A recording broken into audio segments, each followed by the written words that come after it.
विकास Divyakirti sir के बातों पर एक मैं गहरी चोट देने वाला हूँ, क्योंकि उसने मनुष्य को भटकाया।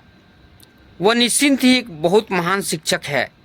मेरे भी क्षेत्र में हाल फिलहाल में एक लड़का एसडीओ बना है, ब्राह्मण समाज से है, अगले साल ही बना है। इससे प्रूफ भी है। मैं जो भी उनका वीडियो देखता हूँ, जो भी उनको सुनता हूँ, वह मैं मानता हूँ वह महान शिक्षक है।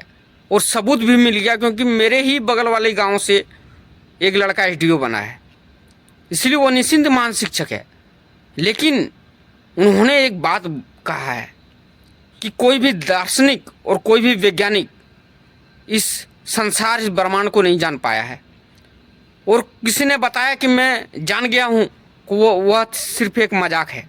इस बातों पर मैं चोट देने वाला हूँ, क्योंकि निश्चिंत ही वैज्ञानिक नहीं जान पाया है। वैज्ञानिक खोज में लगा है लेकिन नहीं जान पाया है। लेकिन दार्शनिक कभी जानने का कोशिश ही नहीं किया है। दार्शनिक हमेशा ब्रह्मांड से जुड़ने का कोशिश किया है, चाहे वो भगवान राम हो, चाहे भगवान कृष्ण हो, चाहे बुद्ध हो, चाहे महावीर हो, चाहे ओशो हो, जो भी हो, चाहे मोहम्मद हो, चाहे जीसस हो, जो भी हो, सबने ब्रह्मांड से जुड़ने का कोशिश किया, प्रकृति से जुड़ने का कोशिश किया, प्रकृति को जानने का कोशिश नहीं किया, किसी ने नहीं। ऐसे शब्द का प्रयोग करके कि किसी ने नहीं जान पाया है, दार्शनिक ने नहीं जान पाया है, वैज्ञानिक नहीं जान पाया। मानता हूँ वैज्ञानिक ने नहीं जान पाया है, क्योंकि वैज्ञानिक जानने का कोशिश करता है, हर चीज़ जानने। वैज्ञानिक का काम है हर चीज़ जानना, हर चीज़ को का निष्कर्ष निकालना, हर चीज़ को साबित करना, हर चीज़ का प्रबंध करना, हर चीज़ का खोज करना वैज्ञानिक का काम है। बट किसी भी दार्शनिक ने यह नहीं खोजा है। उन्होंने प्रकृति से जुड़ा है, ब्रह्मांड से जुड़ा है, अपने आप को उसी में विलीन कर दिया। जानने का कोशिश नहीं किया, किसी ने नहीं। तो ऐसे शब्दों का प्रयोग करके आदमी का आदमी का जो जीने का सहारा है वो तोड़ रहा है। कोई क्रिश्चियन है, वो ईसा मसीह पर विश्वास करता है, उसके सहारे जीता है। कोई हिंदू है, वह राम कृष्ण पर जीता है। कोई बौद्ध धर्म है, बुद्ध है, बौद्ध धर्म के ऊपर, बुद्ध के ऊपर जीता है, गौतम बुद्ध को लेकर सहारा लेकर जी रहा है। सब कोई अपना अपना सहारा लेकर जी रहा है। कोई जैन धर्म का है, वो महावीर को लेकर जी रहा है। और यह सहारा कब महसूस होता जानते हैं? यह सहारा महसूस होता अंतिम क्षण में, जब तुम्हारा मौत आता है बुढ़ापे के बाद। तब लगता मैंने क्या कमाया। धर्मेंद्र ने मरने के पहले बोला कि मैंने बहुत कमाया, बहुत कुछ किया, बहुत कुछ किया, मैं कुछ भी नहीं लेके जाने वाला हूँ। जब वह मतलब बीमार ज़्यादा था, बीमार होने के बाद जब वह स्वस्थ हुआ, तब उन्होंने बोला, उसके बाद जस्ट 1 महीना बाद तो वो मर गया था। यह बात बोल के गया है। और मैं यह भी कह देना चाहता हूँ कि विकास दिव्यकीर्ति सर, आप भी जब मरिएगा, मौत के आगे बैठे रहिएगा, मौत उठाने आएगी तो आप भले नहीं कहिएगा, लेकिन आपका मन में यही बात चलेगा कि मैं मर रहा हूँ, कोई सहारा मेरे नहीं था। ऐसे किसी को आप भटका नहीं सकते हैं जीवन से। उन्होंने कभी भी, आप बोल दीजिएगा किसी ने ढूंढ नहीं पाया, तो सबके अंदर क्या होगा, घमंड आ जाएगा कि नहीं, दार्शनिक ने नहीं ढूंढ पाया तो क्या है, मैं क्यों ढूंढने जाऊं, हम क्यों भगवान का सहारा लूं। जब उतना भगवान राम मर गया, भगवान कृष्ण मर गया, बुद्ध मर गया, महावीर मर गया, ओशो मर गया, सभी दार्शनिक थे, कोई नहीं ढूंढ पाया, तो मैं क्यों उस पर विश्वास करूं, क्यों ढूंढने जाऊं, क्यों उसका सहारा लूं। सब कोई क्या वैज्ञानिक दृष्टिकोण से देखेगा और अपना जीवन अंतिम क्षण में वह मर जाएगा, मरने का विलाप करके करके मरेगा। जैसे बूढ़ा होगा सिर्फ मरने का ही विलाप करेगा। जवानी तक ही धन का मजे रहता है, सुख का मजे होता है। जब 60 साल से उम्र पार हो जाता ना, तो कितना भी धन हो, सिर्फ मरने का ही ख्याल आता है। दिन में तो 10 बार 15 बार आ ही जाता है। मैं बहुत सारे बूढ़े आदमी से मिला हूँ, आ ही जाता है।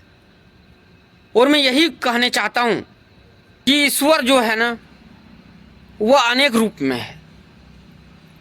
यह ब्रह्मांड की शक्ति जो है ना, जिसको हम लोग ईश्वर बोलते हैं, कोई मोहम्मद बोलता है, कोई अल्लाह बोलता है, कोई भगवान बुद्ध बोलता है, कोई और कुछ बोलता है। यह ब्रह्मांड का शक्ति है, प्रकृति का शक्ति अनेक रूपों में विभाजित है। जो जिस प्रकार का, जो जिस कैटेगरी का मनुष्य था, वह अपने अपने समाज में जुड़ने के लिए सबको जोड़ दिया है।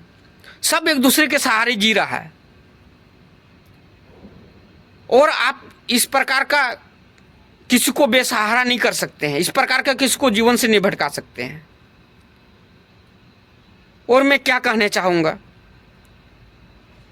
मेरा कैसा यह बात रहा आप लोग कमेंट में ज़रूर बताइएगा। मैं बुरा बोला हूँ, आप लोग जो लिखने का कमेंट में लिखिएगा।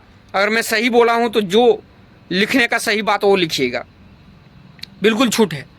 लेकिन यह बात सत्य है कि ब्रह्मांड ने इतना सुंदर चेहरा कैसे बनाया, बाल दिया, दाढ़ी दिया, इतना अच्छा बनाया, कैसे बनाया? ईश्वर तो है, चाहे ब्रह्मांड की शक्ति तो है, मतलब प्रकृति की शक्ति तो है, प्रकृति तो है, वो अनेक रूप में है।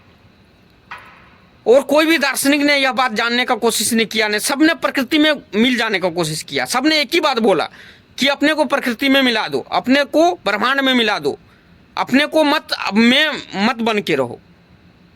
मैं बनोगे तो फिर जानोगे मैं अलग हूँ, ब्रह्मांड अलग है, मैं अलग हूँ, हवा अलग है, मैं अलग हूँ, पानी अलग है, मैं अलग हूँ, वायु अलग है, मैं अलग हूँ, मिट्टी अलग है, मैं अलग हूँ, सूर्य अलग है। तो मैं को ही खत्म कर दिया, मैं ही सब कुछ हूँ। उसमें कैसे मैं सब कुछ हूँ वह जानने की कोशिश किया। मैं ही सूर्य हूँ, मैं ही हवा हूँ, मैं ही मिट्टी हूँ, मैं सबसे 5 तत्वों से बना हूँ। कैसे बना हूँ, क्यों बना हूँ, वो कैसे, आत्मा क्या है, चेतना क्या, वही चीज़ जानने का कोशिश किया, उसमें मिलने का कोशिश किया और मिल भी गया है।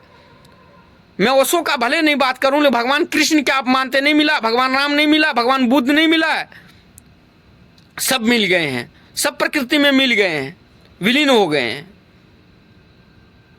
और आप लोग जरूर बताइएगा इस बात को कमेंट में कि मैं बुरा बोला हूं कि सही बोला हूं, उस हिसाब से आप कमेंट कीजिएगा। थैंक्स फॉर वॉचिंग, आज इतना तक ही।